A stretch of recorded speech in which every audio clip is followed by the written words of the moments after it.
Hey, Troops, it's Rarified Geeks Adventures, my first post Bell's Palsy podcast. Um, just heard about this morning. Roger Corman passing, 78 years old. And I know right now there is folks my age, maybe plus or minus 10 years and older, going, or at least not necessarily, but oh, and a lot of other folks going, Roger Corman. The he I like to think of him as being the wonderful cackling genius when it comes to genre film. I mean, you got guys like Guillermo del Toro, Anton Fuqua, um, Spielberg. The legendary folks that create films in the genre sci-fi, fantasy. You know, all this stuff.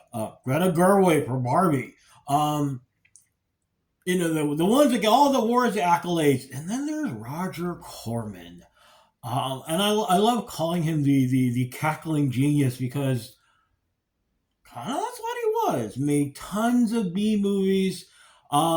You hear a ton of stories from people, wild post production, behind the scenes stories about working with him, and the legions of people who were influenced by him or who worked with him.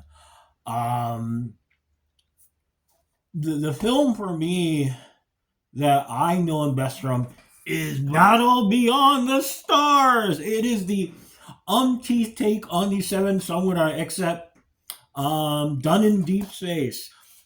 In many ways, it is the hallmark of a Roger Corman film, in that it's fun. Obviously not the most necessary original story, but done with so much energy, so much glee and joy. The cast is huge. A lot of folks from the 70s. Let's hear Richard Thomas, John Boy from the Waltons, John Saxon, Sybil Danning, Robert Vaughn, George Papard are all in here. Okay, not necessarily big names, Shakespearean trained stars by any means. Wonderful, fun folks who will dive into something like this and just have a great time. The other thing, though, that he was known for, and the reason I actually just noticed this now, is the fact that a lot like I said, a lot of folks in the business have worked with him, or the 6 degrees of separation. Case in point, the screenplay for this was written by John Sayles, and most of you are going, okay. Some of you who are indie film fans are going, that John Sayles? Yes, this John Sayles.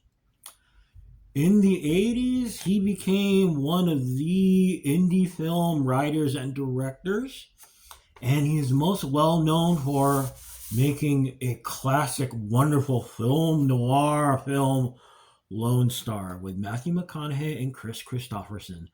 Um, it is a wonderful film. If you can get on DVD, if you can find it, it is brilliant. It is a wonderful story. Oh, and Chris Cooper? Yeah, Chris Cooper, if memory serves, is in here. Yes, Chris Cooper is in here. Chris Cooper is a sheriff in the town. And let's see, how does it go? Matthew McConaughey is his father. And Chris Christopherson was another sheriff in the town. Anyway, sorry, it's been a while since I've watched this, but it's a wonderful story. It is. Go watch it. But anyway, this is really about this guy, but you get the idea that there are a ton of people that Roger Corman help to guide, help to influence, give a break. Like John Hughes got that wonderful dedication during the Oscars a couple of years ago. I hope Roger Corman does as well at the Oscars, because, like I said, he's not one of those well-known auteurs. Never will, probably, because his film style, his work, isn't typical of what the MPAA is looking for. But for film lovers who just love the work, love the joy, glee, and just the fun, Roger Corman, please watch. Yes, this is old school, pretty corny stuff at times, but it's fun. Anyway, to the Corman family or those that have known him, I hope y'all doing okay. Because there are tons of us who remember his work, and I'm hoping right now I'm passing on a little bit more knowledge. And for those who are not familiar with him, take a peek, or at the very least, check the wiki pages, all the dedications, because there are a ton of people who are a little sad at his passing, but also very appreciative of what he gave to film. Anyway, I'm gonna go because I'm gonna keep doing this because of this thing. Anyway, hey, y'all take care. May the force be with you. May the odds be in your favor, and as always, be good to each other. Okay, peeps. Peace. Bye.